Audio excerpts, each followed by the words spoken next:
कृष्ण लीला कृष्ण भगवान की संपूर्ण जीवन गाथा। गाथा श्री कृष्ण लीला अध्यात्म की सबसे प्रसिद्ध कथाओं में से एक है। कृष्ण को लोग बिल्कुल अलग अलग रूपों में देखते थे। आइए पढ़ते हैं कृष्ण की कहानियां और जानते हैं कि दुर्योधन, शकुनी और शिखंडी जैसे लोग उनके बारे में क्या कहते थे। साथ ही जानते हैं उनकी कुछ लीलाएं। कृष्ण एक बहुत नटखट बच्चे हैं। वे एक बांसुरी वादक हैं और बहुत अच्छा नाचते भी हैं। वे अपने दुश्मनों के लिए भयंकर योद्धा हैं। कृष्ण एक ऐसे अवतार हैं जिनसे प्रेम करने वाले हर घर में मौजूद हैं।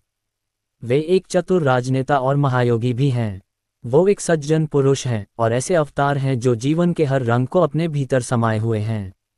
जानते हैं उनके आसपास के लोग उन्हें किस रूप में देखते थे। 1. कृष्ण के बारे में दुर्योधन, शकुनी और अन्य की राय। दुर्योधन। कृष्ण को अलग अलग लोगों ने अलग अलग तरीकों से देखा और अनुभव किया है। इसे समझने के लिए दुर्योधन का उदाहरण लेते हैं। वह अपनी पूरी जिंदगी एक खास तरह की स्थितियों से घिरा रहा।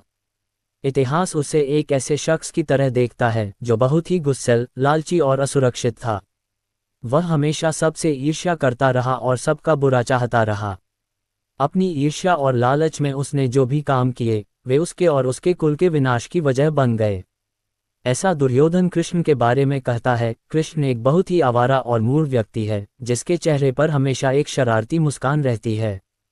वह खा सकता है, पी सकता है, गा सकता है, प्रेम कर सकता है, झगड़ा कर सकता है, बड़े उम्र की महिलाओं के साथ वह गप्पे मार सकता है और छोटे बच्चों के साथ खेल भी सकता है। ऐसे में कौन कहता है कि वही ईश्वर है। शकुनी। महाभारत का ही एक और चरित्र है शकुनी। शकुनी को कपट और धोखेबाजी का प्रतीक माना जाता है। वह कहता है, अगर हम मान लें कि वह भगवान है तो इससे क्या फर्क पड़ता है। आखिर भगवान कर क्या सकता है। भगवान बस अपने उन भक्तों को खुश कर सकता है जो उसकी पूजा करते हैं और उसे प्रसन्न रखते हैं। होने दो उसे भगवान, लेकिन मैं तो उसे बिल्कुल पसंद नहीं करता। जब आप किसी को बिल्कुल पसंद नहीं करते तब भी आपको उसकी प्रशंसा करनी चाहिए। राधा। कृष्ण की बचपन की सखी और प्रेमिका राधे उनको बिल्कुल अलग तरीके से देखती थी। राधा कौन थी। एक साधारण सी गांव की लड़की जो दूध का काम करती थी। लेकिन राधा के नाम के बिना कृष्ण का नाम अधूरा माना जाता है क्योंकि कृष्ण के प्रति उनमें अत्यंत श्रद्धा और प्रेम था। हम कृष्ण राधे कभी नहीं कहते हैं, हम कहते हैं राधे कृष्ण।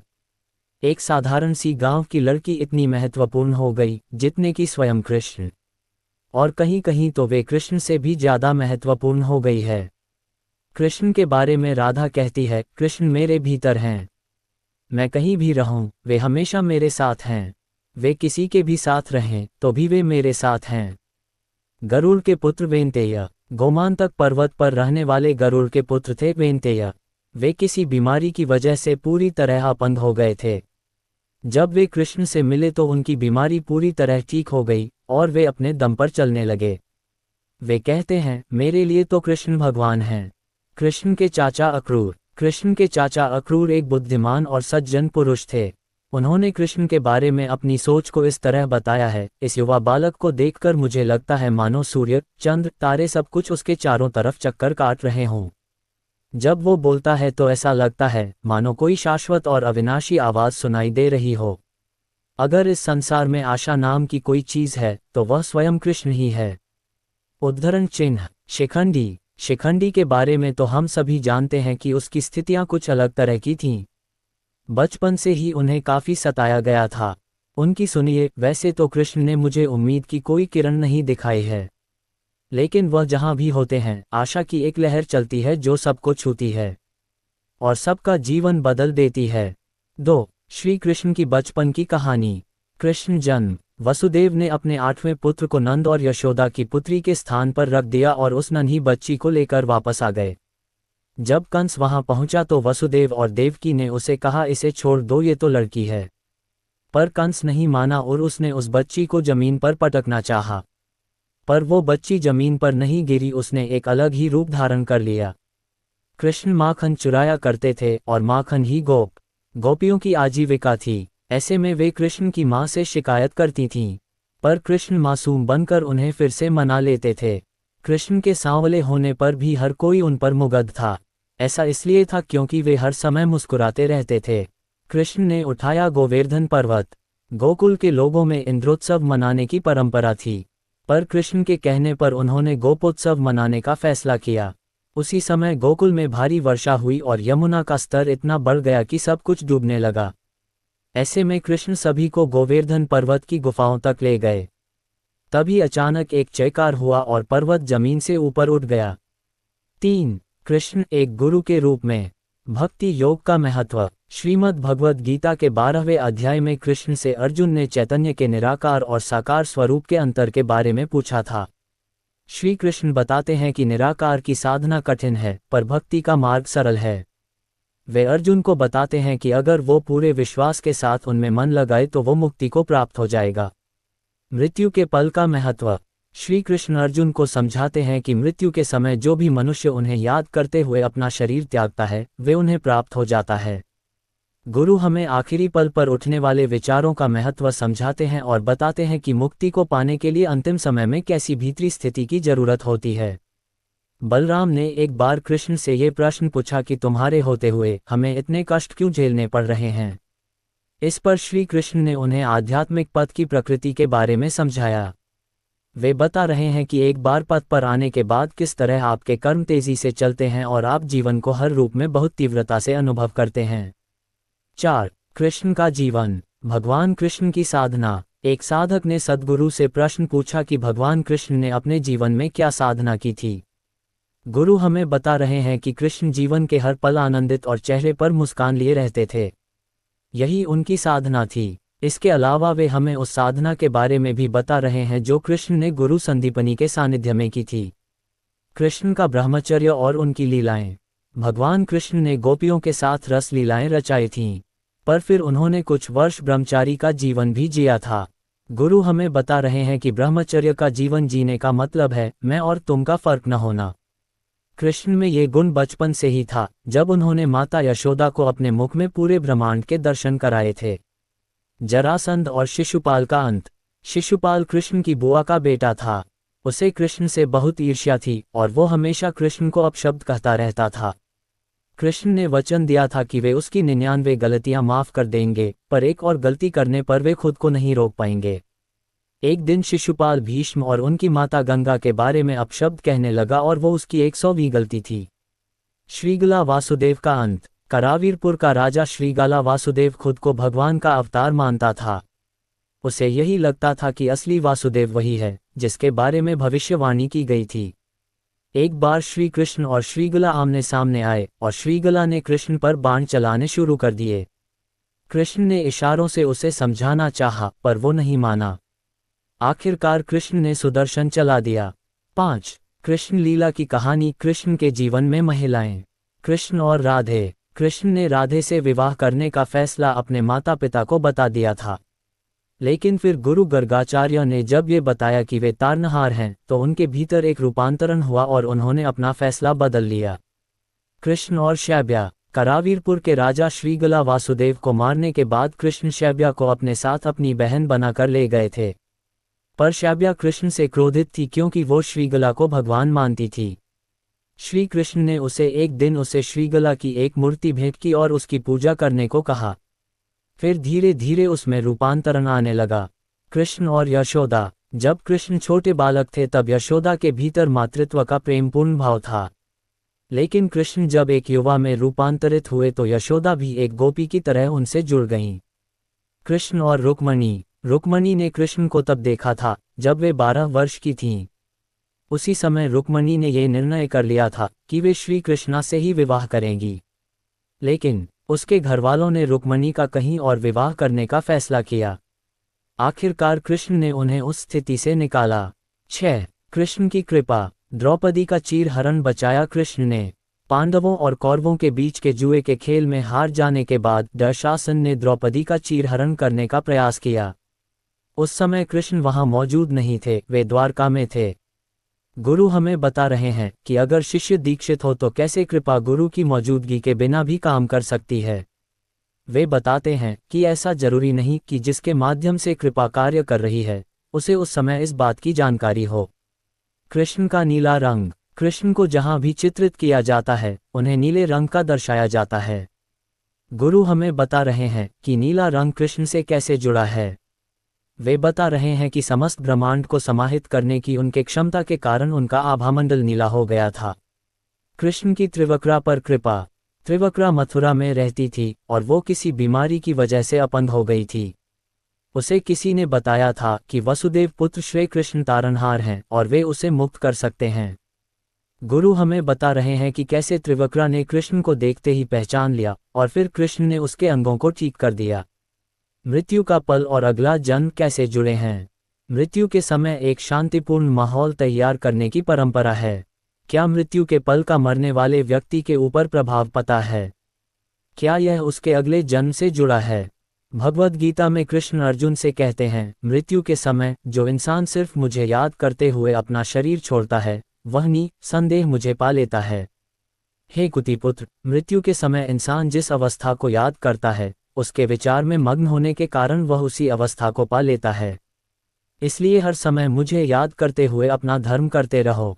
जब तुम्हारा मन और बुद्धि मुझ में लगी रहेगी तो तुम निसंदेह मुझे पालोगे। सद्गुरु, क्या यह इतना ही सरल है? गुरु, हाँ, यह इतना ही सरल है, लेकिन इस संबंध में एक बहुत सुंदर कहानी है। नारद मुनि जहाँ भी जाते थे बस नारायण नारायण कहते रहते थे। नारद को तीनों लोकों में जाने की छूट थी।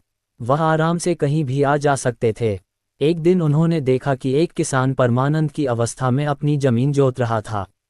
नारद को ये जानने की उत्सुकता हुई कि उसके आनंद का राज क्या है।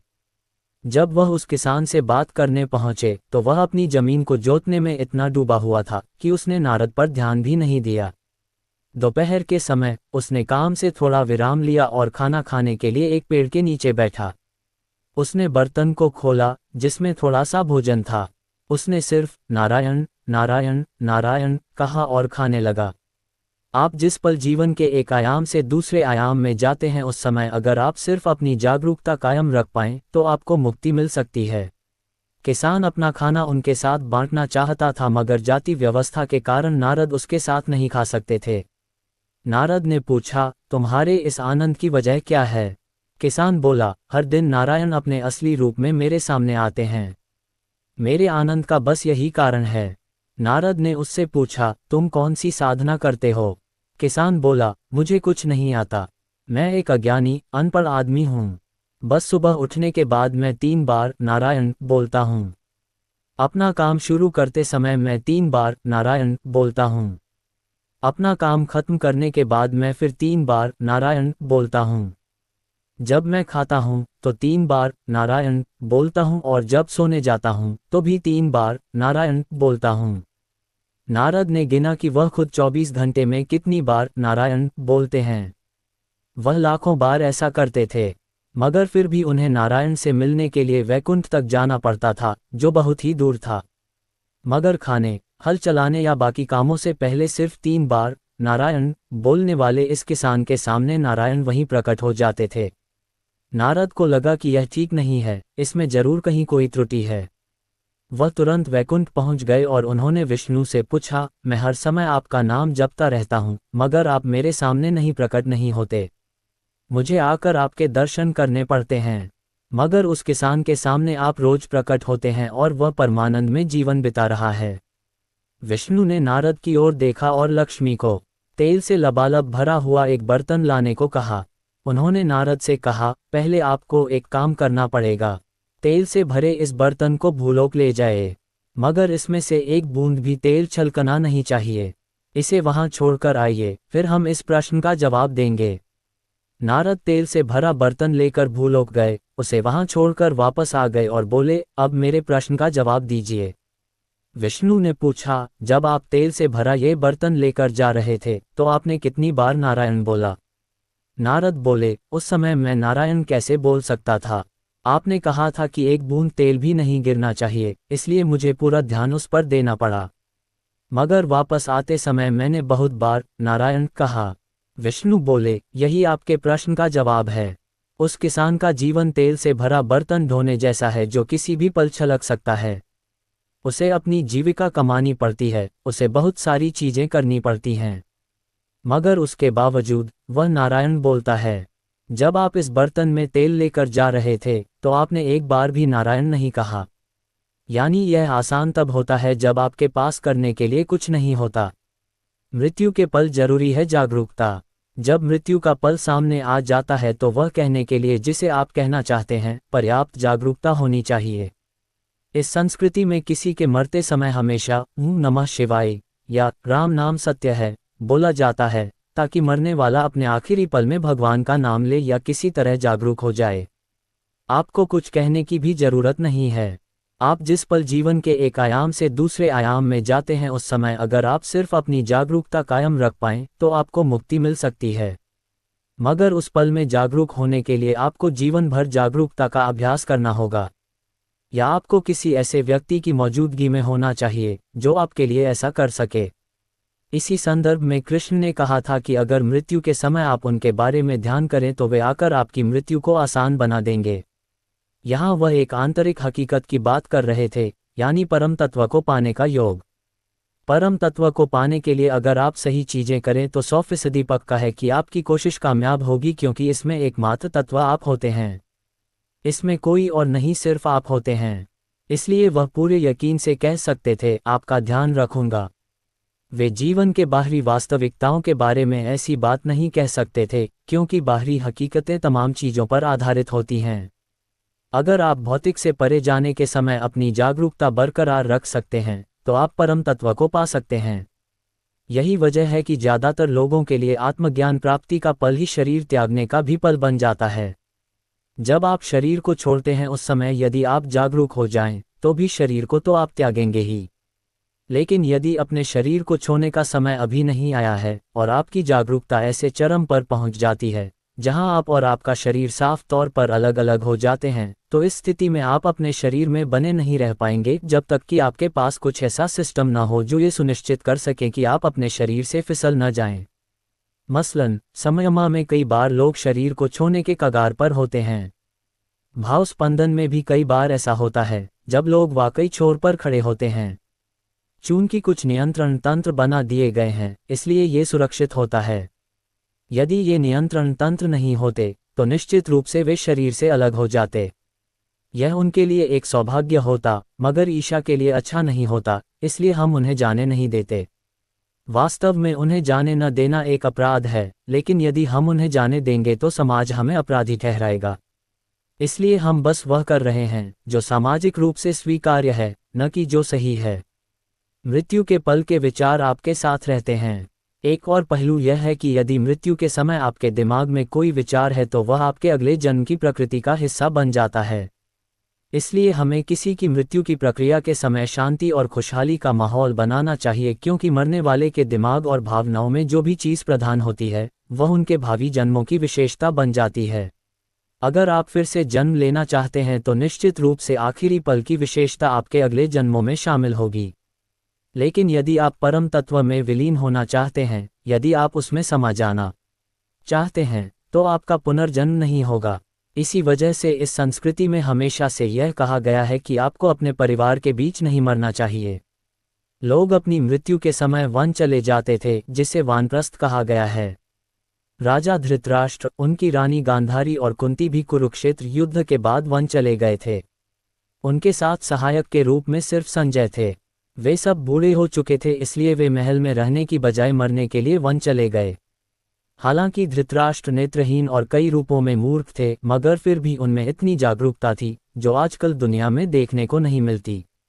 कुंती ने अपने जीवन में बहुत मुश्किलें झेली थीं। अब उसके बच्चे राजा बन चुके थे तो वह अब महलों में आनंद से रह सकती थी, मगर उसने भी वन में जाकर शरीर छोड़ने का फैसला किया। वे वन में चले गए और वहां एक दुर्गम पहाड़ी के ऊपर चलने लगे।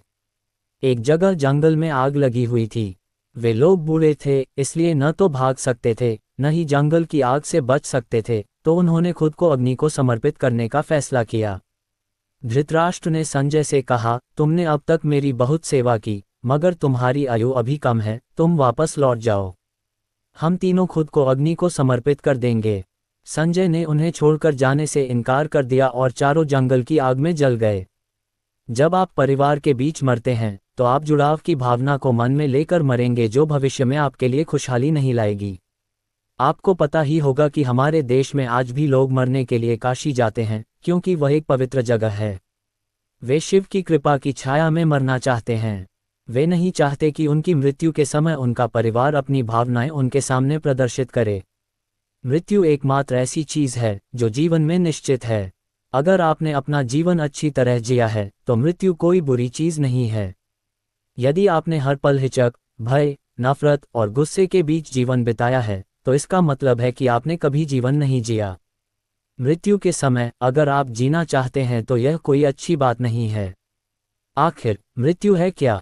आप शरीर को छोड़ रहे हैं। ये शरीर एक ऋण है जो आपने धरती माँ से लिया है। मान लीजिए आपने बैंक से 1 करोड़ रुपए का ऋण लिया और अगले 50 सालों में आपने इस 1 करोड़ को 10 अरब बना लिया। तब यदि आपका बैंकर ऋण वापस मांगेगा तो आप खुशी खुशी ब्याज सहित उसका ऋण चुका देंगे, उसे दावत और उपहार देंगे। मगर मान लीजिए आपने वे 1 करोड़ रुपए उड़ा दिए और सब कुछ गंवा दिया तो बैंकर के आने पर आप आतंकित हो जाएंगे। आप छिपने की कोशिश करेंगे, बहुत सी चालें चलने की कोशिश करेंगे। इसी तरह धरती माँ ने आपको ये ऋण दिया। यदि आपने इसे एक आनंदमय जीवन में बदल दिया, अगर आपने वाकई उसका पूरा इस्तेमाल किया और अपने अंदर पूरे मिठास के साथ जीवन जिया, तो जब धरती माँ कहती है कि ऋण चुकाने का समय हो गया तो आप खुशी खुशी उसे चुका देंगे और उसका कोई ब्याज नहीं होता। जो खुशी खुशी ऋण चुकाता है उसके लिए जीवन समाप्त हो जाता है, क्योंकि जब आप आनंदित होते हैं तो आपके अंदर कुदरती तौर पर जागरूकता आती है। जब आप जागरूक होते हैं तो आप मुक्ति के रास्ते पर होते हैं। अगर आप फिर से जन्म लेना चाहते हैं तो निश्चित रूप से आखिरी पल की विशेषता आपके अगले जन्मों में शामिल होगी। लेकिन यदि आप परम तत्व में विलीन होना चाहते हैं, यदि आप उसमें समा जाना चाहते हैं, तो आपका पुनर्जन्म नहीं होगा। लोग मुझसे कहते हैं, गुरु इन नकारात्मक शब्दों का इस्तेमाल मत कीजिए, इससे हमें डर लगता है। क्या हम विलीन होकर शून्य हो जाएंगे? तो हम ये कह सकते हैं, जब आप मुक्ति पा लेते हैं तो आप सब कुछ हो जाते हैं, हर चीज में शामिल हो जाते हैं। जब शिव की बात आती है तो हम शून्यता की बात करते हैं। लेकिन चून की लीला का संबंध कृष्ण से है तो हम आपके साथ खुशनुमा बातें करना चाहते हैं। आप सब कुछ बन जाएंगे, आप ईश्वर बन जाएंगे। क्या ये सुनने में बेहतर लगता है?